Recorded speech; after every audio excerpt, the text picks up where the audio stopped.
Hello guys, welcome back to my channel and this is Kanchan Gandhi. So I'm back with another video. और आज की video में हम discuss करने वाले हैं जो DU BEd एंट्रेंस एग्जाम होने वाला है 2022 में, वो उसकी जो स्ट्रैटेजीज हैं जिनको आप फॉलो कर सकते हो। और एग्जाम अगर आप बिल्कुल ही आपको आइडिया नहीं है कि एग्जाम आपको कैसे क्वालिफाई करना है, क्या क्या पढ़ना शुरू करें, आप बहुत ज़्यादा कंफ्यूज्ड हो, तो इस वीडियो में आपको ये सब देखने को मिलेगा। और अगर प्लीज़ वीडियो पसंद आए तो लास्ट तक इसको ज़रूर देखना, और वीडियो पसंद आया तो लाइक करे बिना मत जाना, और चैनल में पहली बार आया तो सब्सक्राइब भी कर देना। चलो चलते हैं वीडियो में। अभी जैसे बहुत ज़्यादा टाइम है क्योंकि आपके पास 4-5 मंथ्स का टाइम तो है अप्रॉक्स, क्योंकि जब तक एंट्रेंस एग्जाम होगा तब इतना टाइम आपको चाहिए ही प्रिपरेशन के लिए। पिछली बार क्या हुआ था, कोविड वाला जो टाइम था ना, तो उस टाइम की वजह से जो एंट्रेंस एग्जाम है वो सितंबर लास्ट में हुआ था, बट शायद इस बार ऐसा ना हो, क्योंकि क्या पता सिचुएशंस जो है वो बेटर हो जाए। और जो एंट्रेंस एग्जाम की जो पहले से टाइमिंग्स रही हैं, जो पहले से जो उनका टाइम रहा है कि ना इस टाइम पीरियड में वो कंडक्ट करा देते हैं एंट्रेंस एग्जाम, तो शायद वही टाइम इस साल फॉलो हो, लेकिन कुछ कह नहीं सकते। आपके पास टाइम वैसे भी बहुत ही कम रहता है क्योंकि जो सिलेबस है DU BEd एंट्रेंस एग्जाम का वो बहुत ज्यादा वास्ट रहता है। तो अगर आप उसको 4-5-6 मंथ्स देकर अच्छे से प्रिपरेशन करो तभी आप सोच सकते हो कि आपका जो है अच्छी प्रिपरेशन हो गई है। अब बात करें इसके सिलेबस की, तो एज सच उन्होंने अपनी वेबसाइट पे या कहीं पर भी कुछ भी पर्टिकुलर सिलेबस मेंशन नहीं करा हुआ है कि वो कहाँ से कितना देंगे या किस चैप्टर से ज्यादा देंगे, किस चैप्टर से कम देंगे। हम जो ये आइडिया और एस्टिमेट लगा सकते हैं, ये हम उन्हीं एंट्रेंस एग्जाम के बेसिस पे लगा सकते हैं जो लास्ट ईयर हुए हैं। प्रीवियस ईयर जो क्वेश्चन पेपर है वो हमारे पास अवेलेबल है, तो हम देख सकते हैं कि किस पोर्शन से, किस पार्ट से कितना आया है एग्जाम में, तो उस हिसाब से हम एनालिसिस कर सकते हैं। अब जो मेजर बात रहती है कि आपको स्टार्ट कैसे करना है, तो देखो आप दो डिसिप्लिन के होंगे ऑब्वियसली, या तो आप सोशल साइंस बैकग्राउंड के होंगे या आप साइंस बैकग्राउंड के होंगे।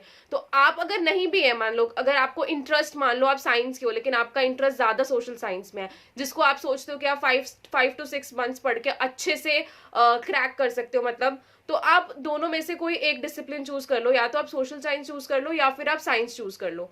तो अब क्या क्राइटेरिया होगा आपका कि सोशल साइंस में जितने भी डिसिप्लिन है, सब सब्जेक्ट्स जो है, जैसे हिस्ट्री हो गया, ज्योग्राफी हो गया, इकोनॉमिक्स हो गया, ये सारे जो हैं आप इनको पढ़ना शुरू करो। अगर साइंस की बात करें तो फिजिक्स, केमिस्ट्री, बायोलॉजी, ये सब आपको पढ़ना है, ठीक है। ये तो थोड़ा सा बेसिक है जो मैं आपको बता रही हूँ अभी। अब आगे आपको क्या करना है कि अगर मान लो आपने डिसिप्लिन चूज कर लिया, मान लो आपने साइंस को एज ए डिसिप्लिन चूज कर लिया, अब आपको पढ़ना कैसे करना है वो मैं आपको बताने वाली हूँ। आपको NCERT जो बुक्स होती है ना 6 to 10th, उनको ही अच्छे से रीड करना है। रीड करने का मतलब ये नहीं है कि लाइन पढ़े जा रहे हो और फिर बस जो पीछे का पढ़ा वो भूल गए, ऐसे रीड नहीं करना। रीड आपको करना है, साथ साथ आपको उसके इंपॉर्टेंट नोट्स भी बनाने हैं, जिससे आप लास्ट मोमेंट पे जब आप पढ़ाई कर लोगे सब कुछ, उसके बाद आप रिविजन कर सकते हो। तो आपको क्या करना है, साइंस की जितनी भी NCERTs हैं, अगर आपके पास अवेलेबल नहीं है 6 to 10th वाली NCERTs, तो आप इनकी ई बुक्स भी डाउनलोड कर सकते हो, कि बहुत सारी एप्स ऐसी हैं जहां से आप NCERTs डाउनलोड कर सकते हो। तो अभी मैं पर्टिकुलरली फोकस जैसे साइंस पे कर रही थी कि साइंस की आप NCERTs ले सकते हो, ऐसे ही आप सोशल साइंस की भी 6 to 10th की NCERTs को फॉलो कर सकते हो। वो ही सबसे बेस्ट मटेरियल। अगर मैं आपको कोई एक पर्टिकुलर बताऊं ना बुक, कि मार्केट से कोई एक बुक बता दो और वो गाइड जैसी वो उससे हम उठाकर कर लेंगे, तो देख लो ऐसे एंट्रेंस क्लियर नहीं होगा। आपको NCERT से एकदम अच्छे से लाइन टू लाइन सारी चीजें समझनी पड़ेंगी। कोई भी एंट्रेंस एग्जाम क्लियर करना है देखो, तो उसका एकदम कॉन्सेप्चुअल क्लैरिटी आपको होना चाहिए। तो अगर आप साइंस डिसिप्लिन को फॉलो कर रहे हो या आप सोशल साइंस डिसिप्लिन को फॉलो कर रहे हो तो ऐसे कर सकते हो। अब बात रही अब कितना पोर्शन आता है, जैसे मान लो साइंस और सोशल साइंस का, साइंस जो है आपका 60-70 मार्क्स का आता है पोर्शन, 70 to 80 लगा लो, या उसकी बात करें तो वो भी इतना ही आता है 60-70, मतलब दोनों का इक्वल ही डिवीजन होता है। तो आप क्या कर सकते हो, जैसे आपने अगर साइंस उठाया है और आप साइंस को अच्छे से कर रहे हो, तो आप word to word, line to line अच्छे से पढ़ो, नोट्स बनाओ। बाकी अगर आपको मेरी कुछ हेल्प चाहिए होगी तो मैं भी बीच बीच में वीडियोस पोस्ट करूंगी, ऑब्वियसली साइंस पे फोकस करूंगी या सोशल साइंस पे फोकस करूंगी तो मैं वीडियोस पोस्ट कर लूंगी। आपको मेरी जितनी हेल्प चाहिए होगी मैं आपकी उतनी करने की कोशिश करूंगी इस साल भी, क्योंकि पिछले साल भी मैंने बच्चों की ऐसे ही हेल्प करी थी, कुछ इंपॉर्टेंट टॉपिक्स बताए थे, कोई मटीरियल दे दिया था अपने टेलीग्राम चैनल पे। तो ऐसे ही मैं इस साल भी आपकी जो भी एस्पिरेंट्स है उनकी हेल्प करना पसंद करूंगी।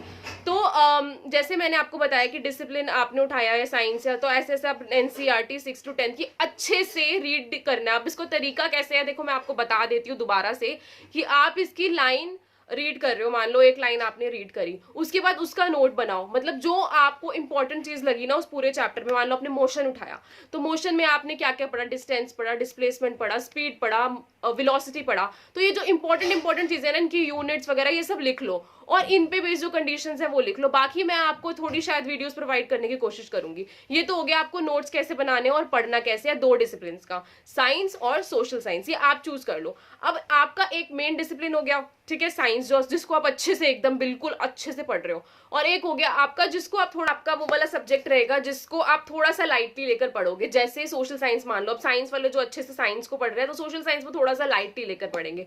तो सोशल साइंस के लिए आप कर सकते हो जो पर्टिकुलर नोट्स है, अब उनको आप इतना टाइम लगा के अगर एनसीईआरटी से अच्छे से पढ़ के नहीं समझना चाहते, देखो अगर आप दोनों डिसिप्लिन अच्छे से कर सकते हो तो कर लो, वरना किसी एक डिसिप्लिन पे ही फोकस करना है। ऐसा मत समझना कि पहले साइंस भी कर लूं मैं, साथ साथ सोशल साइंस भी कर लूं, ऐसा मत करना। साइंस को आप या तो अच्छे से करो या आप सोशल साइंस को अच्छे से करो, दोनों में घुसोगे तो फिर कोई भी अच्छे से नहीं होगा। तो आप एक डिसिप्लिन को अच्छे से ही करो और दूसरे वाले को थोड़ा सा लाइटली ले लो, जैसे उसके नोट्स देख लो, या जो यूट्यूब पे बहुत सारी मैराथन वीडियोज अवेलेबल होती है, हिस्ट्री का पूरा हिस्ट्री वो एक ही बारी में करा देते हैं, ज्योग्राफी पूरा एक बारी में करा देते हैं 7-8 घंटे में, या तो आप वो मैराथन वीडियोज देखकर नोट बना लो, कुछ ऐसा कर सकते हो। कुछ मटेरियल मैं आपको हिस्ट्री, ज्योग्राफी, इन सब का थोड़ा थोड़ा शॉर्ट जो मटेरियल होगा जो रिवीजन के लिए आपको काम आएगा वो मैं आपको प्रोवाइड कर दूंगी अपने टेलीग्राम चैनल पे या अपने यूट्यूब चैनल पे भी वीडियोस डालती रहूंगी, तो आप सब्सक्राइब कर लेना, अपडेट्स आपको मिलती रहेंगी।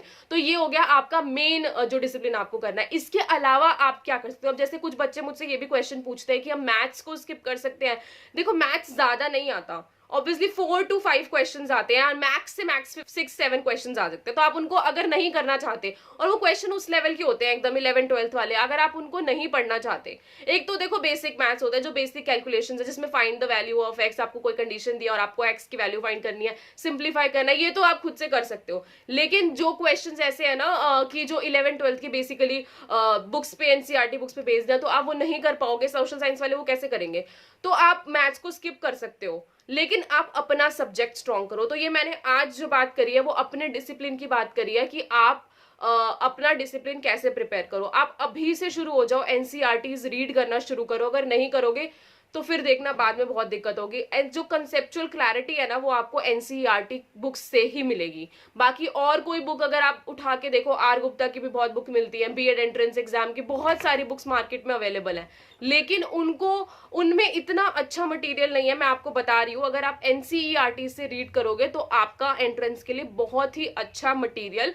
प्रिपेयर हो जाएगा। और अगर आप नोट्स खुद से बना रहे हो, रीड कर रहे हो, तो वो बहुत अच्छा मटेरियल आपका प्रिपेयर हो। तो मैं अभी से आपको कह रही हूँ कि आप एनसीईआरटीज पे फोकस करो। तो ये मेरा मेन जो मेजर थिंग थी वो मैंने अभी इस वीडियो में बता दिया। जो अपकमिंग वीडियोस होंगी उनमें आपको मैं दूसरे सब्जेक्ट्स की चीजें बताऊंगी कि आपको कैसे पढ़ना है। तो अभी मैंने आपको बताया कि आपको अपना डिसिप्लिन कैसे पढ़ना है।